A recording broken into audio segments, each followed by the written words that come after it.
The city buzzed with excitement. Liz and I, best friends forever, were on a mission shopping spree. We hit every store, laughing as we tried on silly hats and glamorous dresses. This one's totally you. Liz giggled, holding up a feather boa. I pretended to faint, then we collapsed in a fit of giggles. Our usual coffee stop was next. Warm drinks in hand, we strolled, snapping selfies with goofy faces. We were unstoppable, two friends against the world. The sun dipped below the buildings, casting long shadows.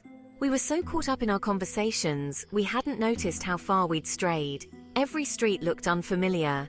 My stomach lurched. Liz, I think we're lost. Liz, ever optimistic, pulled out her phone. No signal. Don't worry, we just need to find a main road. But as we walked, the streets seemed to get smaller, the buildings older. A chill wind whistled through an alley, sending shivers down my spine. This part of the city felt abandoned, forgotten. Then we saw it. Looming above the rooftops was a tower silhouetted against the darkening sky. A castle? Liz breathed. Curiosity outweighed our fear, drawing us closer. The iron gates creaked open as if inviting us in. We walked through a courtyard overgrown with weeds. The castle walls were stone, cold and damp. An owl hooted overhead, making us jump. This is kind of creepy. Liz admitted, her voice barely a whisper. My heart pounded, but we were in too deep to turn back. The heavy oak door creaked open as we pushed against it. Inside, the air was thick with dust and the smell of decay. Cobwebs hung from every corner, and the only light came from the sliver of moon shining through a broken window. We walked cautiously through echoing halls, our footsteps the only sound. Every door we tried was locked.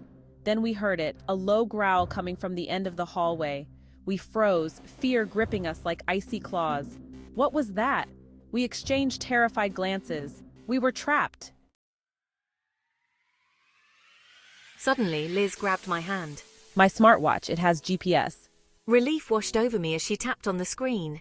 A faint signal, but it was enough.